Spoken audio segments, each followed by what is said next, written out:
Hello and welcome back to the return of the IslesNation Podcast for the billionth time. I'm Pete Truskowski, also known as at NY IslesNation, and I'm joined today by Mike Rankuski and Carrie Haber. How you guys doing today? Doing well, Pete. Doing good, Pete. How about yourself? I'm doing all right. Big win by our boys today, 5-2 over the LA Kings. I thought it was one of their better games of the year, but some people, including our coach, don't agree with that one. So let's start off with a general question here. Do you see the Islanders improving their play over the past few weeks? Yes or no? What do you think the cause for that is? Carrie, we'll start with you. Yeah, I actually think there's been a really big improvement since I would say first or second week of January. I don't think it's much of a secret that this team really struggled through the first couple months of the season. Their play was super inconsistent. They weren't generating much offense. They seemed to be playing much of a 1-2-2 neutral zone trap, which doesn't really suit the style of what this team I think should be doing. But they've little by little started to really open up the play. They're starting to really get the defensemen activated in the offensive zone again. We know the offense is turning around. They're controlling the play again. I know that the record hasn't been as great as we want over the last 15 or so, but certainly over the last 5 to 7, you could really see this team looking a lot like they did at the beginning of last season, and now that's starting to show with 3 wins in a row. So I certainly think this team is absolutely heading in the right direction at just about the right time. What do the Corsi numbers say? Yeah, so they've really improved. The Islanders for a long time were just kind of hanging around that 50% mark. There were days where they were just above it, days where they were just below it. As we stood, I last checked a couple of games ago, they were about at 51%. So they are starting to see some increases there, making some strides.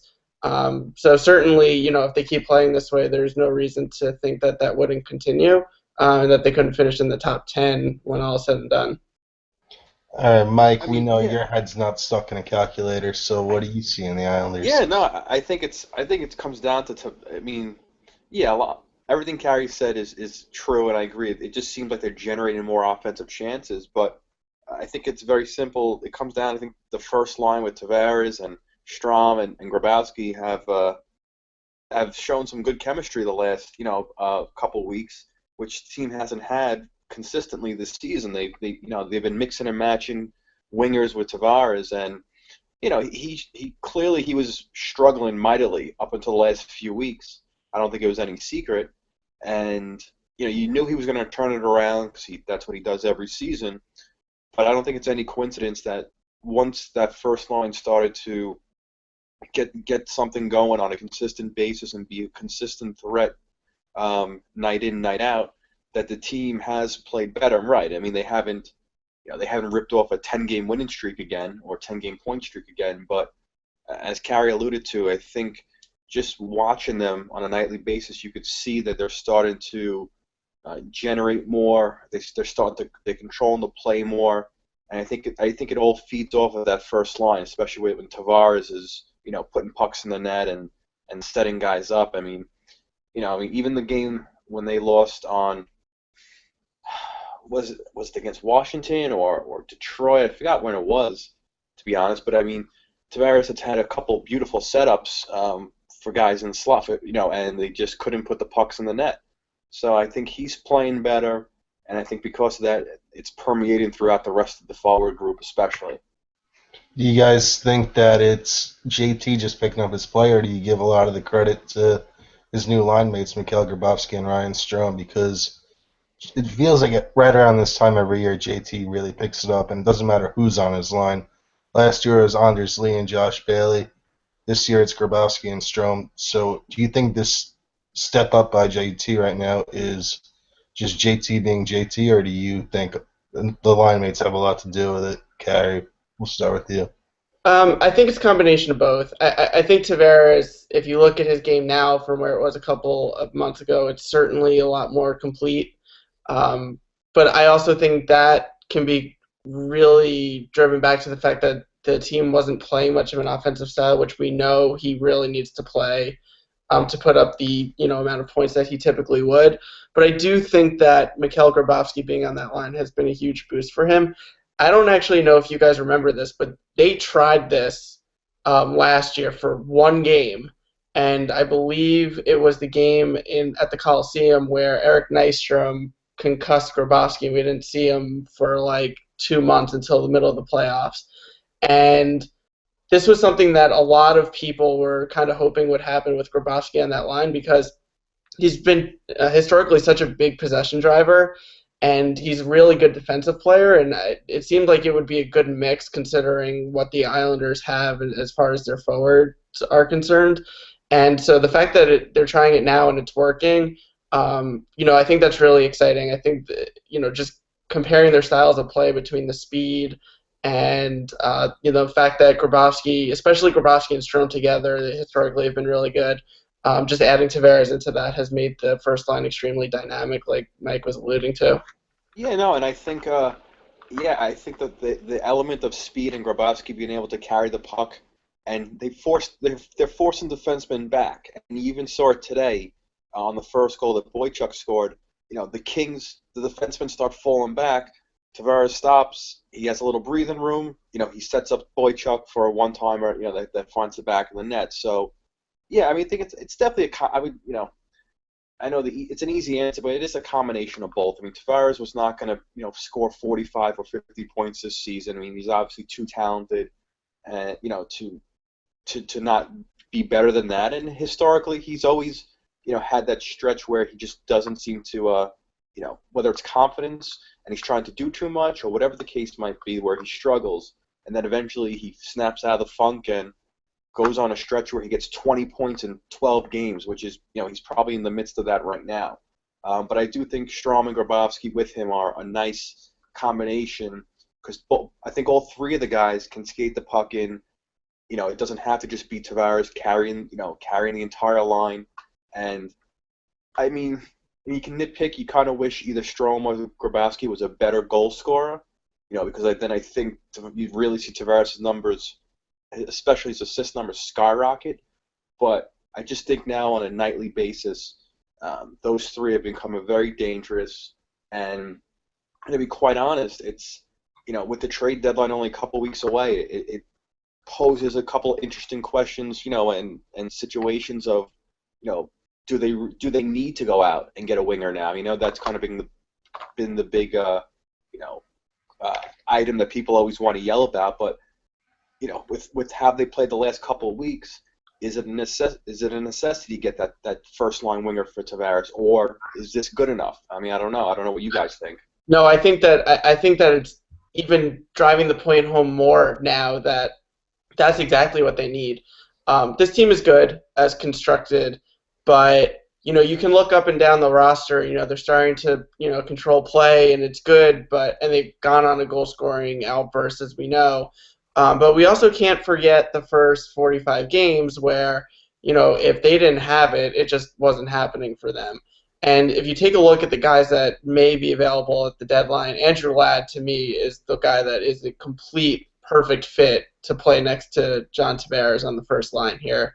Not only is he a really good player, but he's a player that has a lot of playoff experience. He's, by all accounts, really good in the room. He's another player that I think fits perfectly with what the Islanders are trying to do, and he's an impending free agent, so if they don't want to commit to him long term, then they don't have to. The other guy, there's two other guys that I think could fit, but probably there's some constraints there. The first one is Radim Vrbata in Vancouver.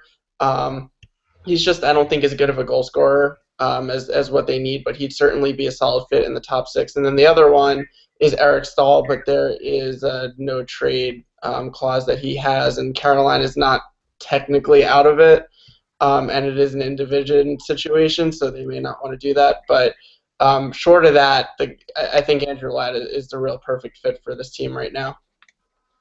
What do you think, Pete? Do you think Ladd should be the target, or are you kind of happy where things are? Or what do you think about this right now?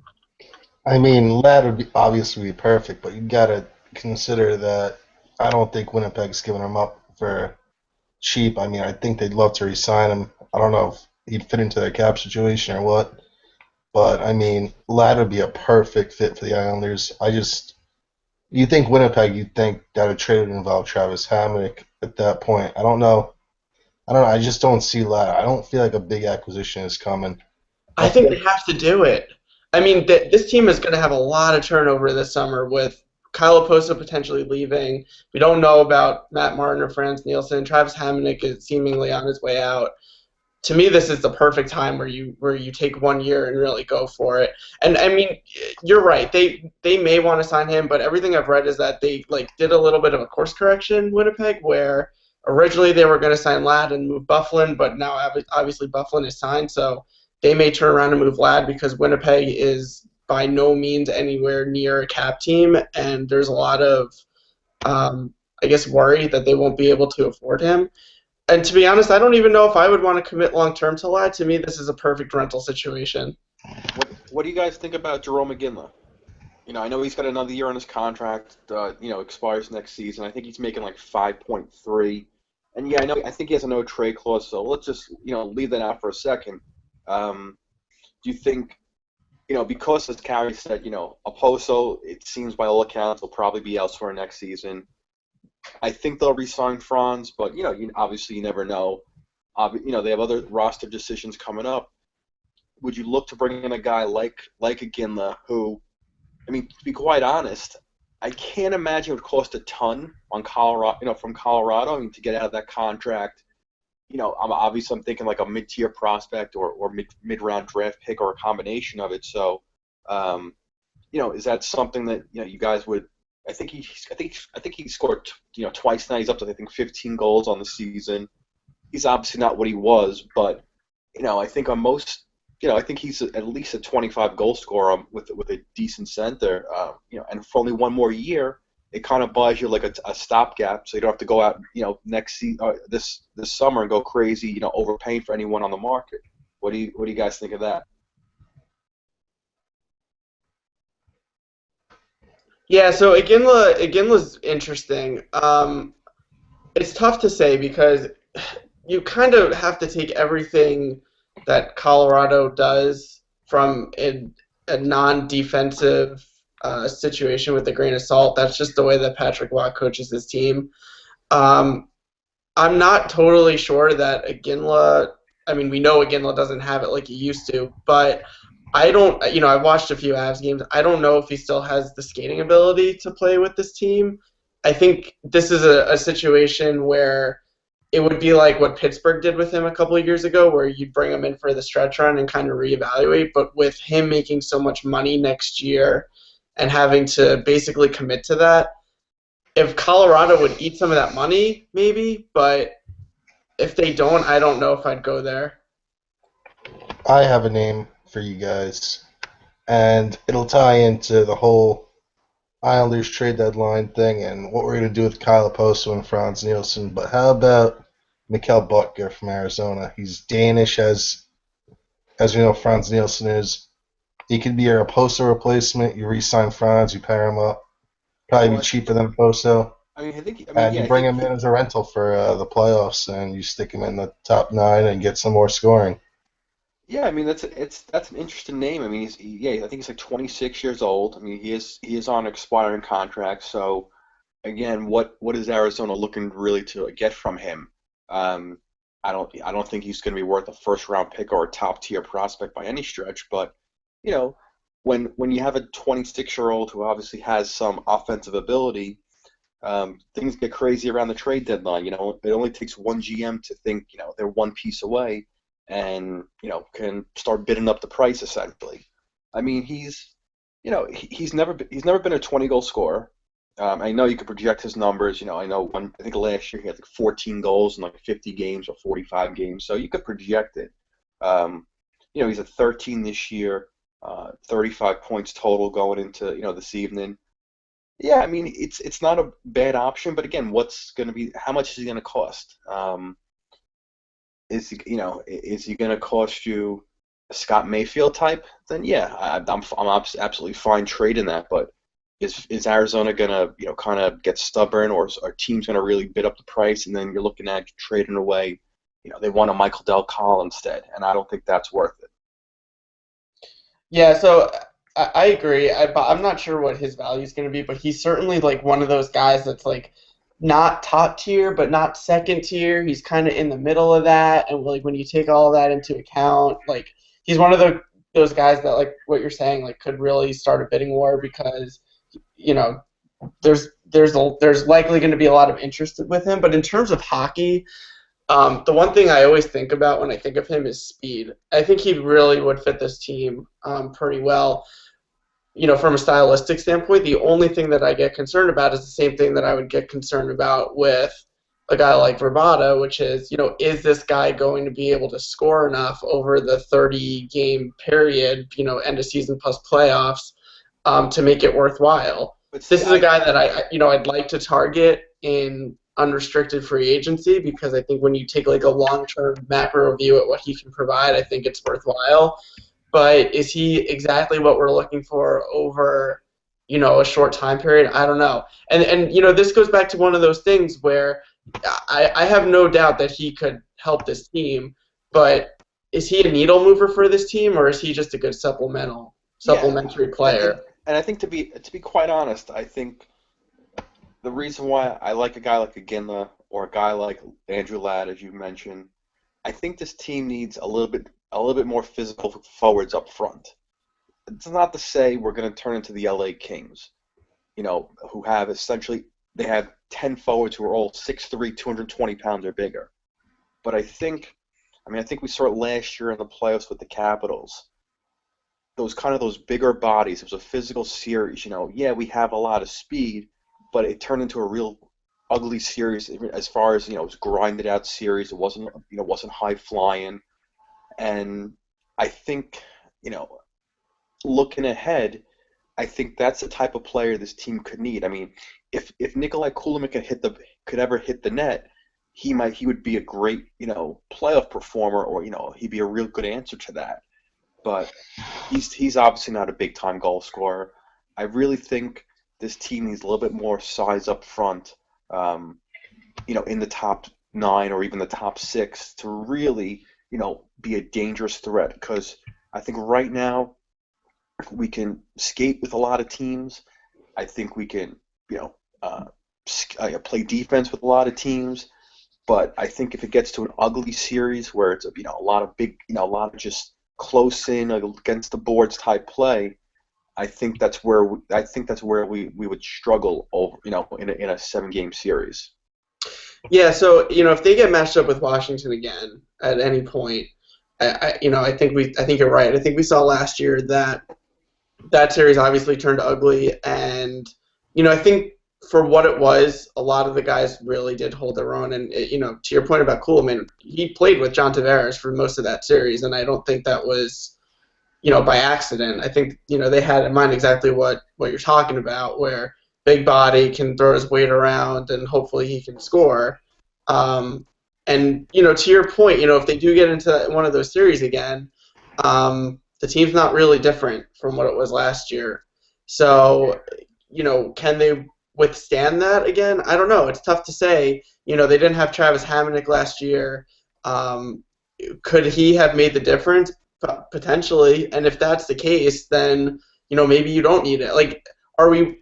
I guess my question is: are we overly concerned with the fact that they lost a 7 game series and reacting to that solely, or is there something bigger at play where let's say they had Travis Hamonic and win that series, and then they play the Rangers? Does the size thing become as big of an issue because, as we all know, the Rangers game is not at all predicated on size. It's all speed and goaltending. I mean, listen, there's different ways to cut it. I mean, you Totally. look a couple of years ago. You look at obviously teams like a team like the Kings, who they want they're not. I don't think they're a fast team, but I mean they have good speed, but they're not flying up and down the ice.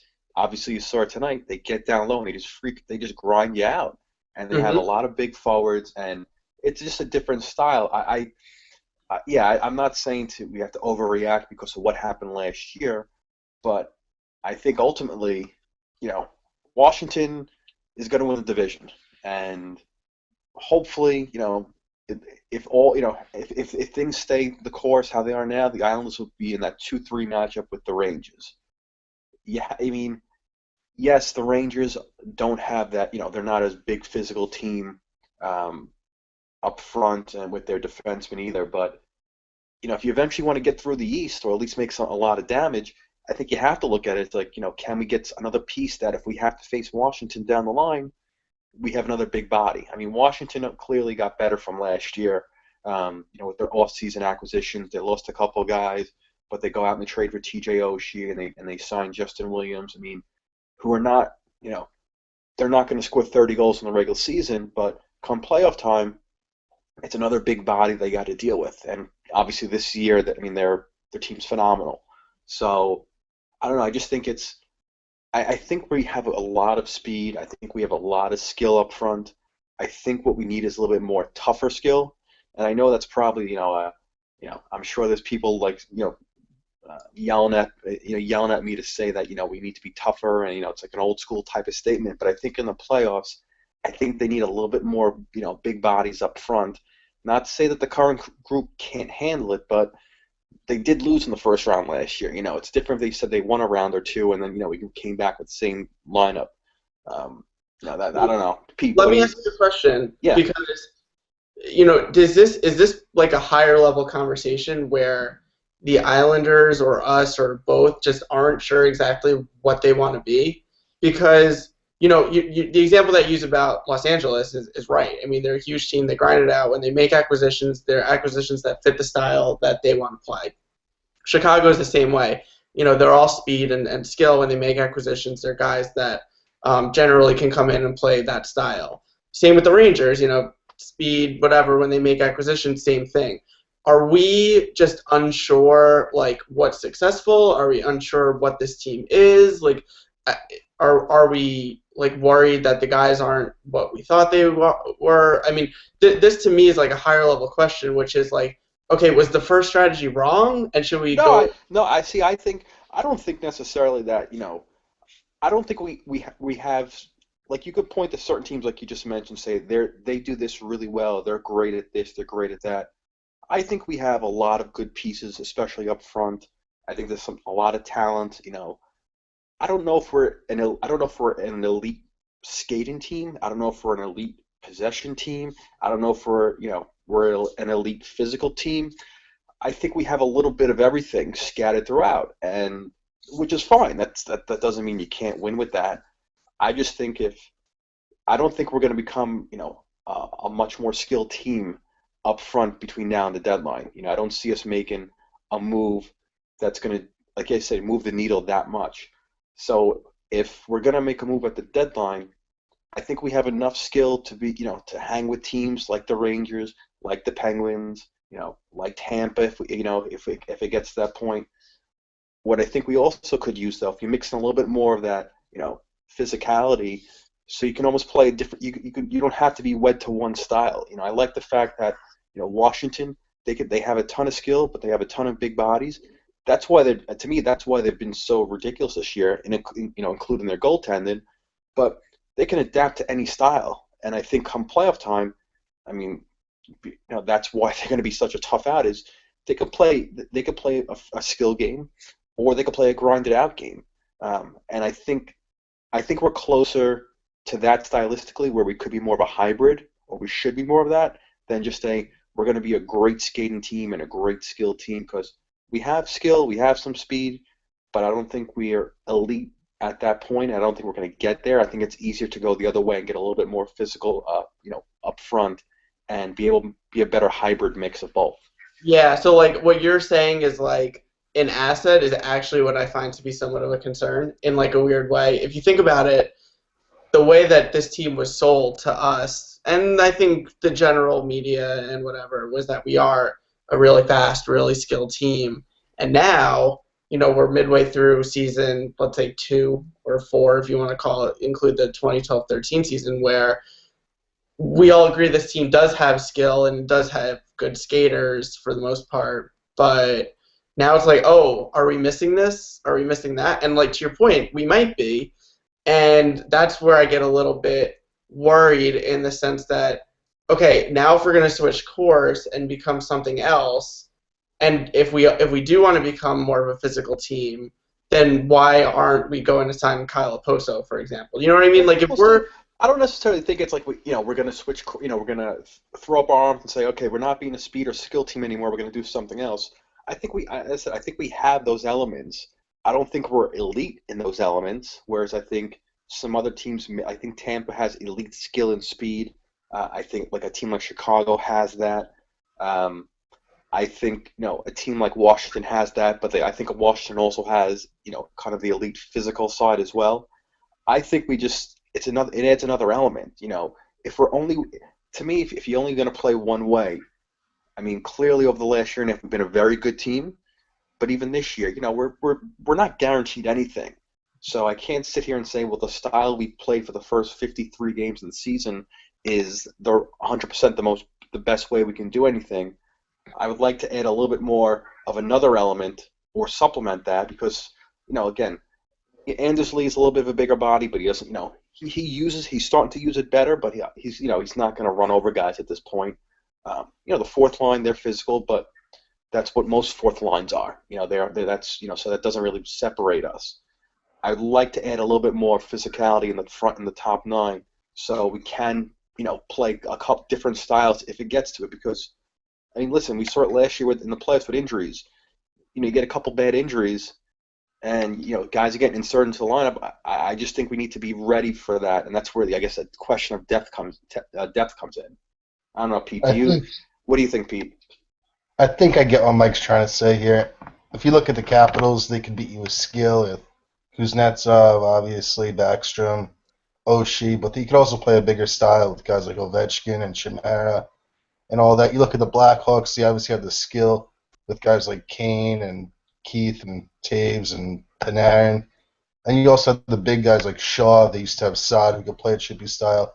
Jonathan Taves is one of the tougher guys in the league. Seabrook throws bone crushing hits. Look at the Kings; they could beat you with skill with guys like Gabrick and Kopitar.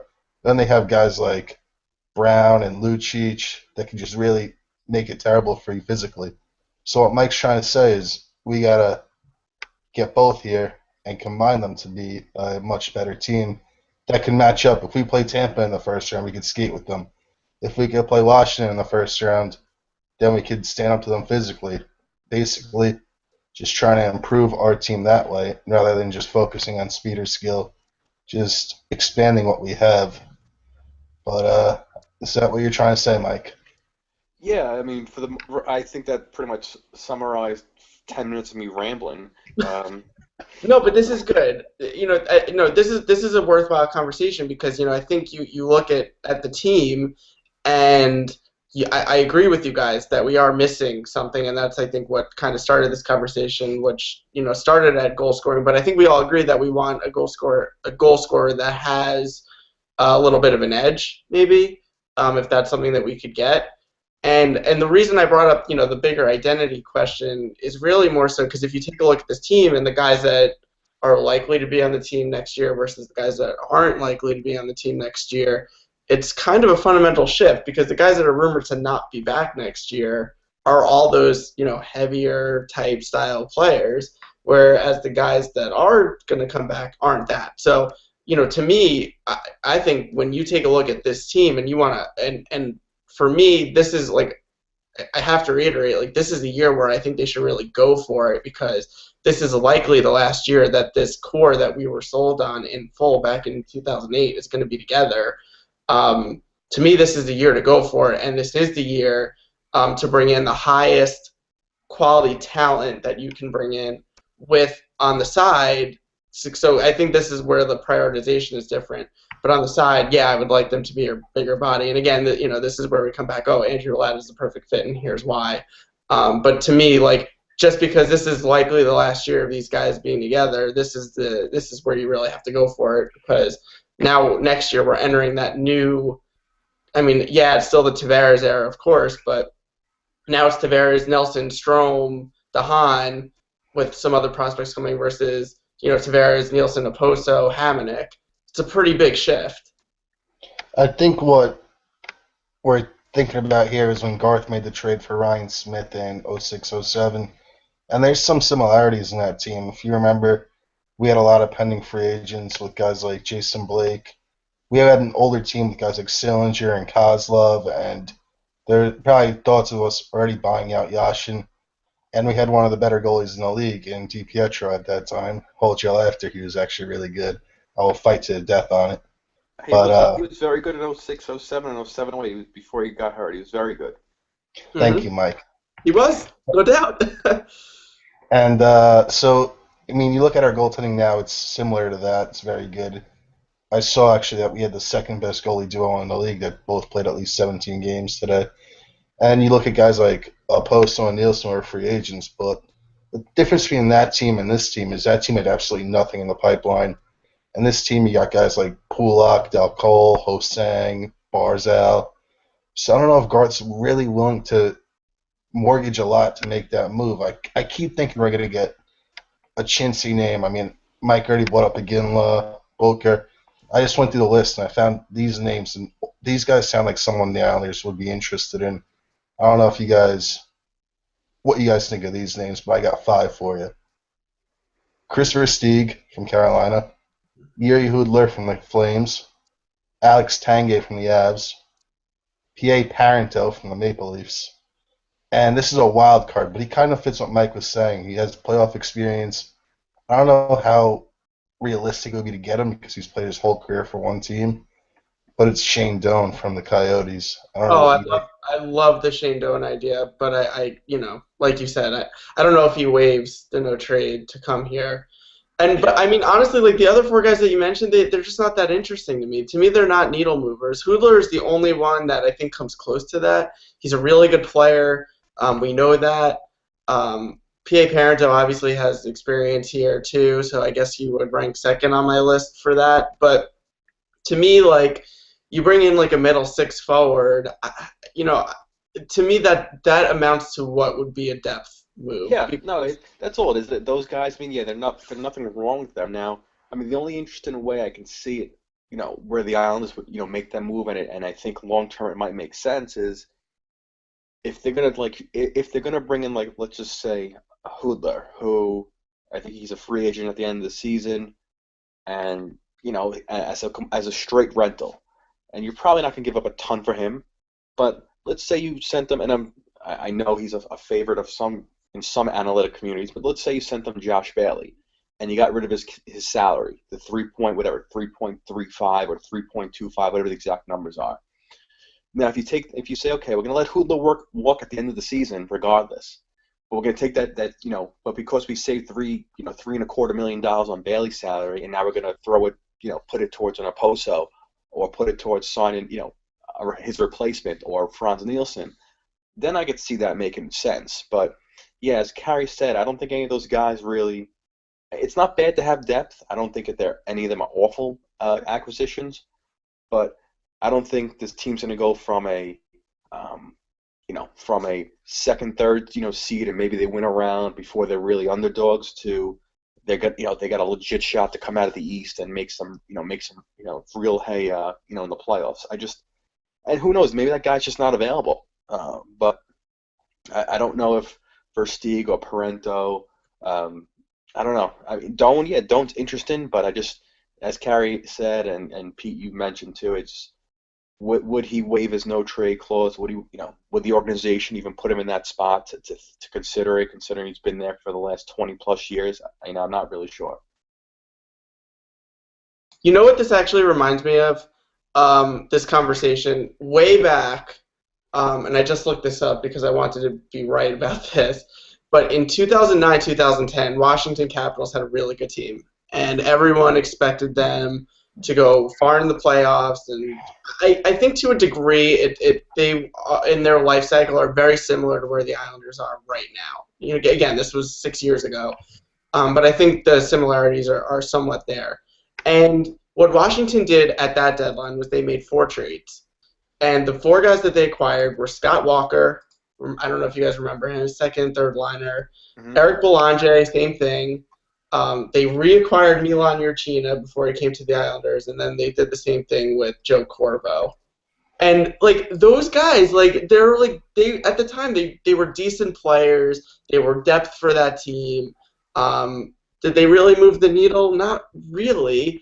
And what happened was Washington ended up obviously losing in the playoffs that year. I'm pretty sure that was the Yarrow Halak year. Yeah, I was to say, I think that might have been the Montreal year when Yeah, when Halak went wild. yeah, exactly. And like my response to that is, well, none of those guys who are the PA Parentos of this year or the Chris Versteegs of this year, like would prevent like Braden Holtby or Henrik Lundqvist to go off and stone us. Whereas if you bring in one of those top talents, even if that only amounts to one or two extra goals, I mean, hell, we saw it during the series last year. That's potentially all you need to win that series. So yeah, like guys like that don't interest me as much, and I would almost rather keep those assets and try to leverage them at the draft than I would just bringing in depth for the sake of bringing in depth at this point. I mean, I wouldn't mind depth on defense. I don't think that's a bad idea. Oh, agreed. We're soft there. Yeah. But I mean, I agree up front. I wouldn't. I don't think it makes a ton of sense to just trade for a bunch of third line guys who are essentially dime a dozen players because I think like I said they're not gonna make your team go from good to great or great to excellent. I think on defense, that's a different question or different answer. I think they could definitely use a little bit more depth back there, even if it's giving up a late round pick for something a body that they can trust to play 10, 15 minutes a night if they need to. Um, but yeah, I agree with you, Carrie. I think up front, unless it's going to be a difference maker, I don't see them doing anything. And I'm not going to say I'm going to blame Snow for that, but I think that he prides himself on it with good reason. There is some decent depth in the top nine. You're not just going to bring in another third line guy like a Tyler Kennedy, just for the sake of bringing him in. Now again, you get 2.5 weeks to the deadline. Guys could get hurt between now and then. Something could come up. You could be working out multiple deals at once, and you move some pieces, but I don't think just bringing in PA Parento is going to do anything for the Islanders' playoff hopes. That's just my opinion.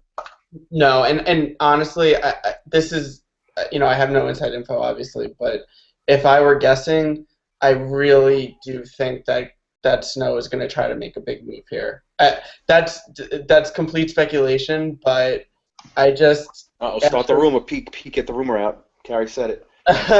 I just feel like Mackenzie keeps alluding to the fact that the Islanders need to like put forth a strong showing in the playoffs, and they got the new ownership coming in, and I don't know. It just seems to me like he's at least working or trying to work towards something big. I have no idea if it's going to happen. Trades like that usually don't, but I think we all agree the team needs it, and if by chance Snow is fighting for his job, then it seems to me like he would work to get it done. I only take rumors from valued sources such as X hookups. But so our next topic that's getting a lot of talk in the world of the Islanders, it's the goalies. We have two good ones so far this year. You have obviously the starter Jarl Halak, who played on Tuesday in Columbus, was solid in a 3-2 shootout win. You have Thomas Greiss, who played tonight and was solid in a 5-2 win over the Kings. And then, of course, you have JF Berube, who's played 2 games this year, but was all right in the Islanders win over Minnesota a few days ago. So let's exclude Berube here and focus solely on Greiss and Halak. Is there any sort of goalie controversy brewing here, guys, do you think? Mike, we'll start with you. I don't know if it's a controversy, but I definitely think they fell into a 1A, 1B situation, at least for the regular season. As you said, both goalies for the most part have played well this season. I think Greiss has exceeded most people's expectations, which is a good thing. It's nice to have that type of a safety net back there in case Halak, hamstrings go out again. No, I don't think it's a controversy. I think it's pretty clear what the team is doing. They're going to pretty much rotate regularly between now and the end of the regular season between the two. And I mean, they may throw in Berube. Hopefully, they won't. But again, we do things different here. But unless one guy really, struggles, in the regular season, I think you're going to see a pretty close to a 50-50 split in the remaining games. But I do think come playoff time, it's Halak is the number one clear starter, unless he gets hurt. Because I think based on his playoff track record, especially obviously even last year on the Islanders, I think he deserves to be the number one, regardless of who has a better save percentage in the regular season. Come the end of the day. Yeah, they didn't bring Yaro Halak to sit on the bench during the playoffs. Look, Thomas Greiss is a great story for a lot of reasons. He's never done what he's doing right now in his entire career, and he's been great. And he was really good again tonight. To me, it's like Greiss for team MVP, because last year we got crap in terms of backup goaltending, and this year we have one of the best in the league. I mean, like the difference is so stark and so important, because without him, I mean, again, we talk about the difference of play, but they're not where they are if they don't get good goaltending in the first couple months. So Greiss has been huge.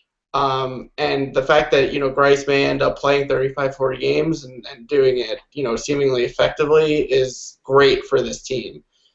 But come April 15th, it's Yaro Halak's show. I mean, it has to be. He was great last year. Obviously, there's contract situation there too.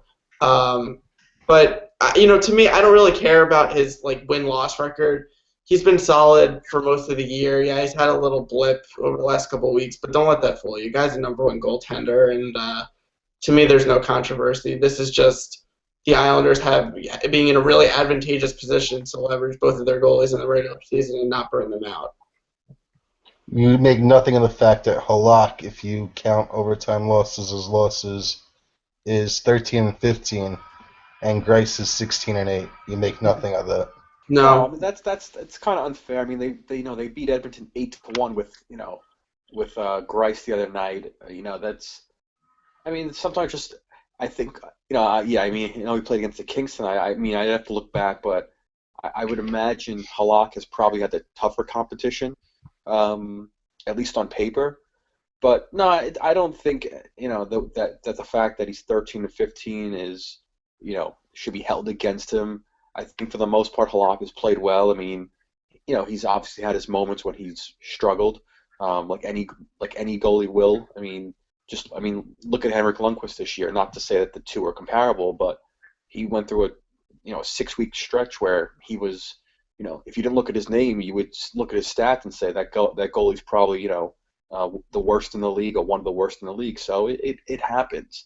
But I'm not gonna get down on Halak because he's lost more than he's won. When you factor in overtimes, I think he's played well.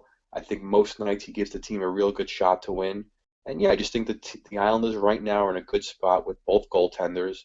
You have confidence that no matter who they play against any opponent, that you'll get a quality performance in net and give your team a chance to win. Yeah, the guy won 38 games last year. I mean, this to me is he can win games. I mean, he won 38 last year. The year before that, he won 29. I'm looking at his stats right now. He was hurt the year before that, but before that, 26, 27, 26. I mean, guy can win games. And so to me, the fact that he's, 13-11 now doesn't mean anything. Can he play at a really high level? I think so. If you actually, Hockey Reference has this great stat called quality start percentage that basically, it's no different than what you would see out of a starting pitcher in baseball in a way. And Halak's at a 62.5% quality start percentage this year. Last year, when he won 38 games, he was just at 55.9%. So, I mean, to me, the fact that he's putting up good starts and the fact that he's keeping the team in games, that's more important. And, to me, bodes well once you get into April. That's the most important thing. So are you guys confident in saying that these 8 teams in playoff spots right now are going to be the 8 we see in April? And I'm talking about from the Atlantic, the Lightning, the Panthers, the Bruins, and the Red Wings, and in the Metro, the Caps, the Rangers, the Islanders, and the Penguins. I mean, the Devils are technically tied with the Penguins for the last wild card spot, but they have played 2 more games. The Habs are 3 points back with 2 more games played, and the Flyers are 4 points back. Behind that, you got the Hurricanes, the Senators. They're pretty much all out of it. I mean, I think it's safe to say that these 8 teams are the ones we'll see in the playoffs. You guys agree with that? Any thoughts? I mean, the Habs still have Carey Price, who should be back in a couple of weeks. They're the one wild card. I mean, uh, they obviously have a really, really good record over the last year and a half when he's in the lineup, and a really bad one when he's not. And to me, you can attribute literally all of their problems this year to the fact that their backup goaltenders have not been good. Are they too far back to get into the playoffs at this point? Maybe. I mean, they are what? They have 58 points right now. Tampa has 62, but Tampa has 2 games in hand on them. They're 6 points back of Boston. I think it really depends on when Price comes back. If Price comes back with 20 games left and they're still at this level, it's going to be a really tough hill for them to climb. But he skated today. If he gets back over the next week or so, if anyone can make a run, I would say it's them. Yeah, I mean, I could see, yeah, if Price comes back, I still think Ottawa will make a run. I don't know if they'll have enough to get in. I just think that team has too much talent.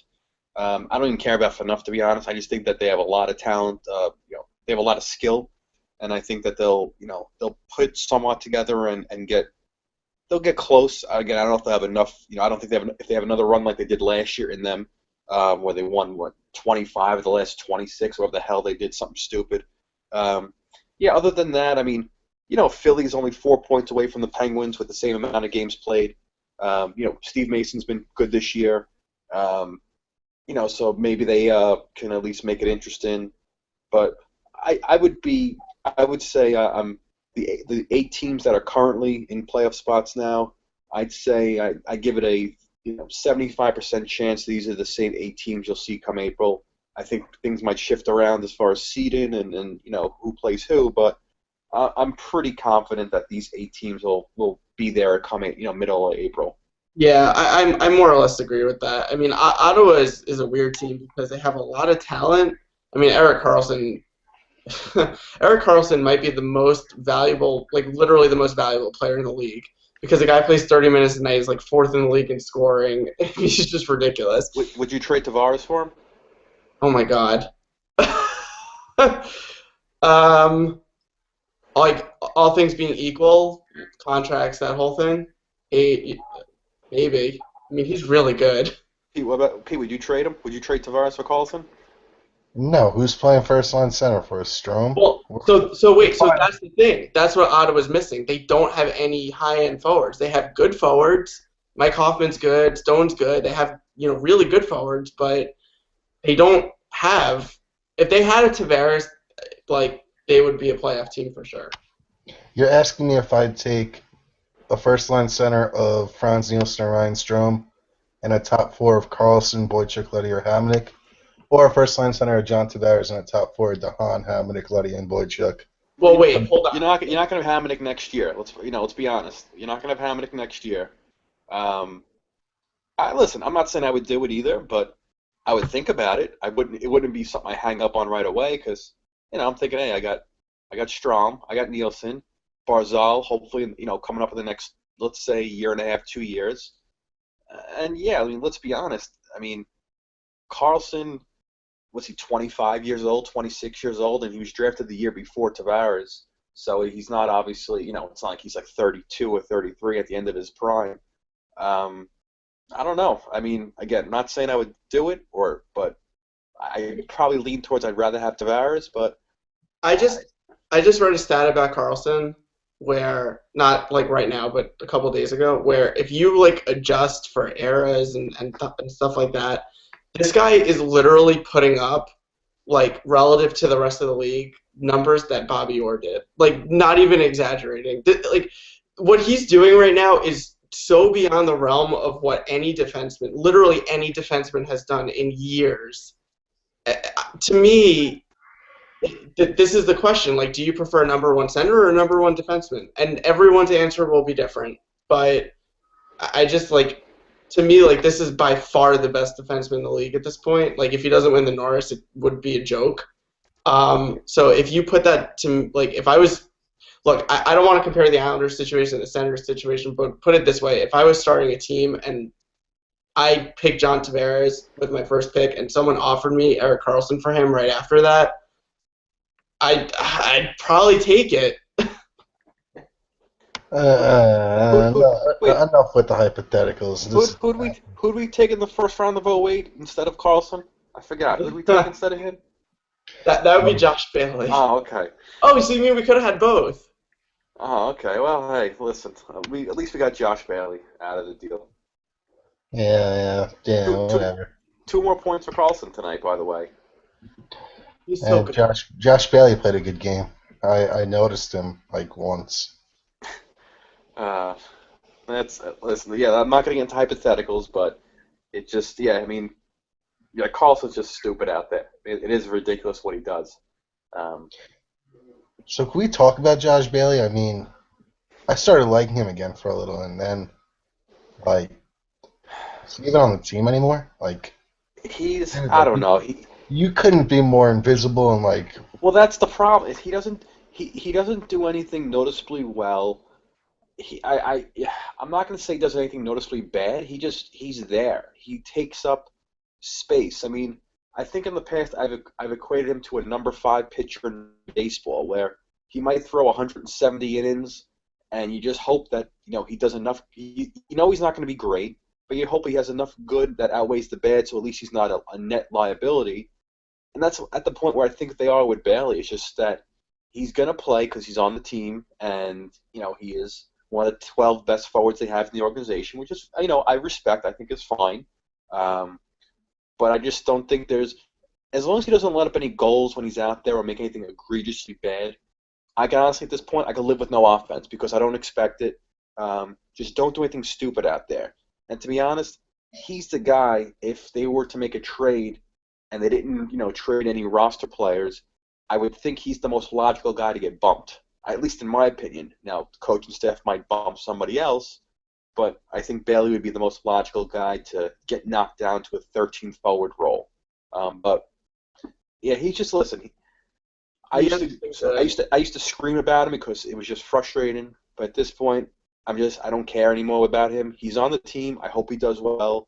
I don't count on him to do well, and if he does, no, But it is funny some of his most supportive backers, and I think people this year have soured on him even more so.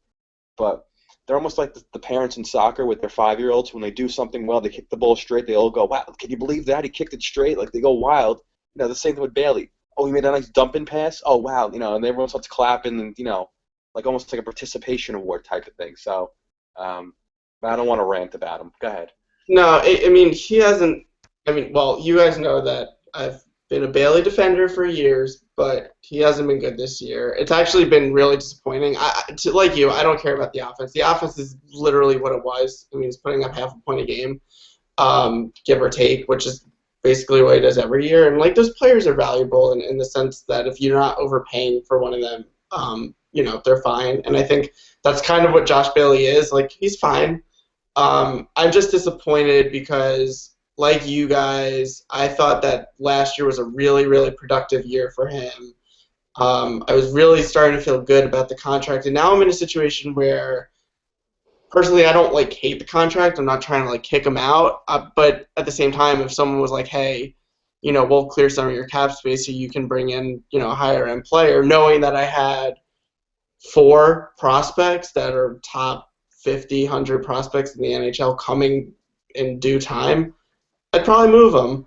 I'm at a point with him where I'm kind of like, take him or leave him.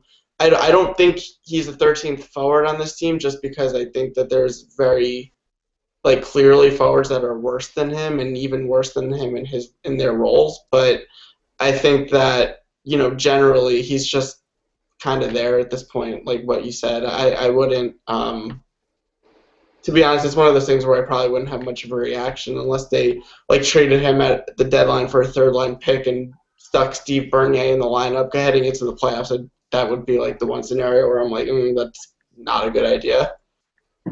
So the NHL had this announced tomorrow that you could buy out someone this offseason Would you pick Bailey, Grabowski, or Kuhlman? Uh, what's Bailey have? 2 years left on his contract after the season, or three? Two, I think, right? He signed after the playoff year in 12, so Yeah, he's got 13, excuse me.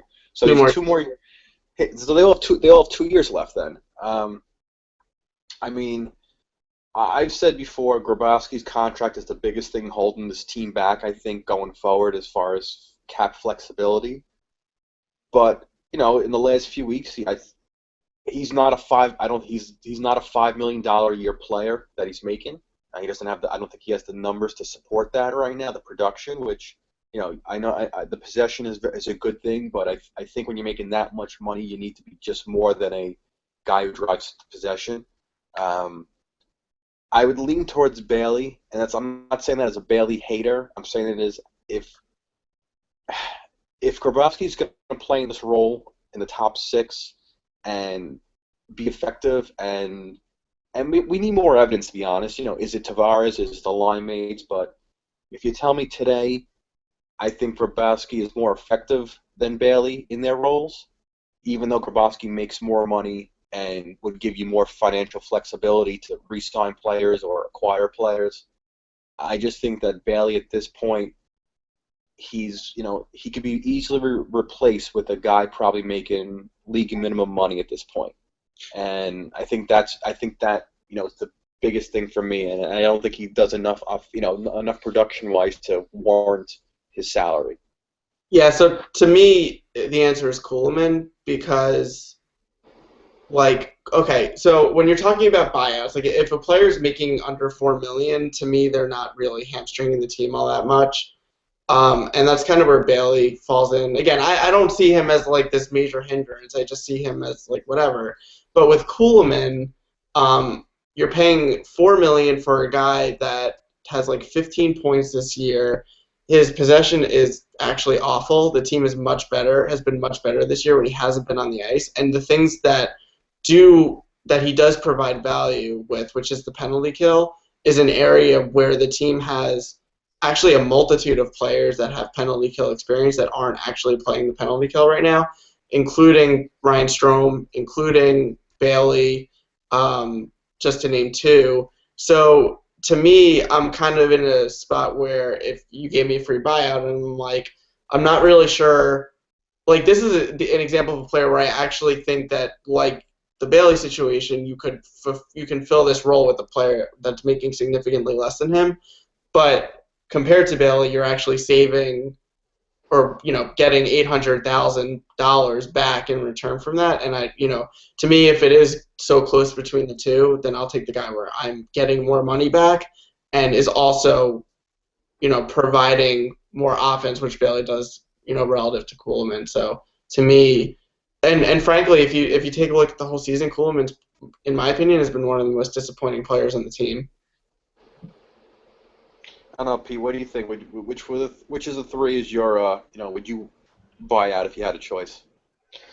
This is a tough one. Why'd I ask this question? Oh, um, let's see. Josh Bailey puts up 40 points this season, and he only makes 3.3.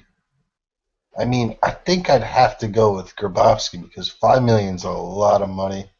I mean, I feel like he's just so replaceable. I mean, what does he add to? I mean, Kuhlman kills penalties. I feel like Grabowski's just a body, and like if we inserted Dal Cole next year, like we'd just be that much better for so much cheaper.